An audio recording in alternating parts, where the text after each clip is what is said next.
We're looking at section 2.4 of the MathLinks 9 textbook, determining square roots of rational numbers.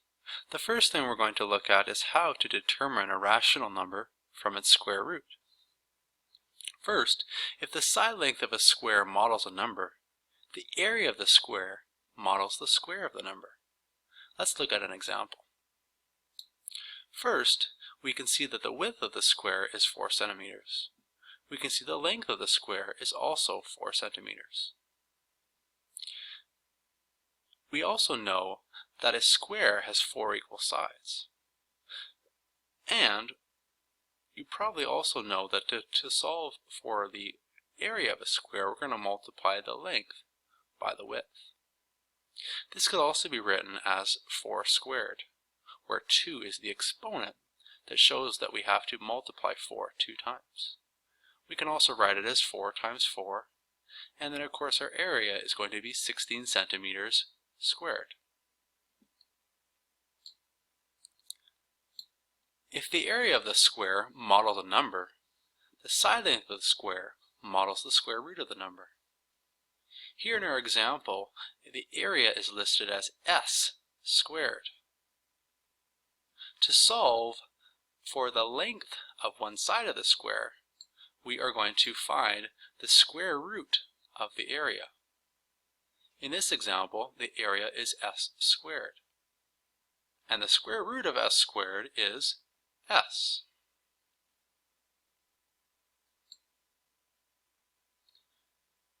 Now let's look at an example with some numbers. Here we have an example of a square that has an area of 25 centimeters squared.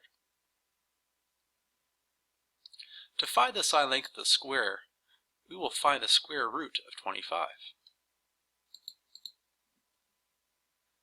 What two numbers multiply to get 25? What two identical numbers, I should say, multiply to get 25?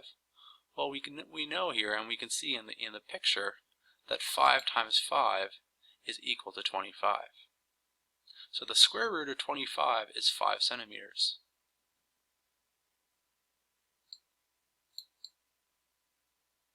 Secondly, we can determine whether a rational number is a perfect square. A perfect square can be expressed as the product of two equal rational factors. If we look at the last example over here, this picture is an example of a perfect square. Why? Because 5 times 5 is 25, and the square root of 25 is 5.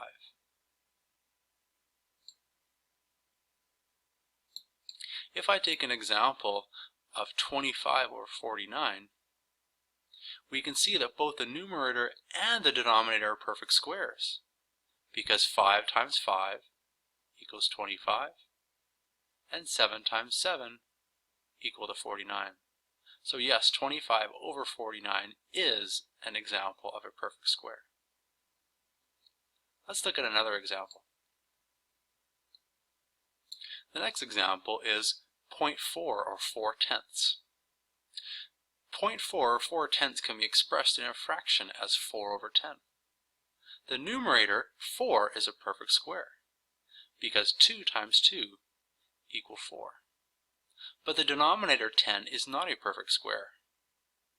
It is between 3 times 3, which is 9, and 4 times 4, which is 16. As a result, 0.4 or 4/10 is not a perfect square. Third, we're going to determine the square root of a perfect square. To determine the square root of a perfect square, we will determine the positive number that, when multiplied by itself, results in the area of the square. We looked at some examples earlier in the pictures.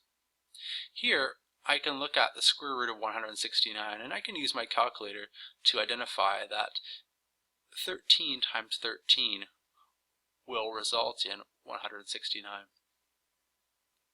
However, if I get an example where I have a decimal, now we have to do a little bit more work. Here I'm going to convert the decimal into a fraction. If I look at the 1, that is in the tens column. The 6 is in the hundredths column. So to write that as a fraction, I'm going to write that as the square root of 16 over 100. And then when I get the square root of that, I will end up getting 4/10, or in lowest terms, 2/5. Fourth, to determine the square root of a non-perfect square. A non-perfect square is a rational number that cannot be expressed as the product of two equal rational factors. So here, we're going to look at number 13, specifically from the section 2.4.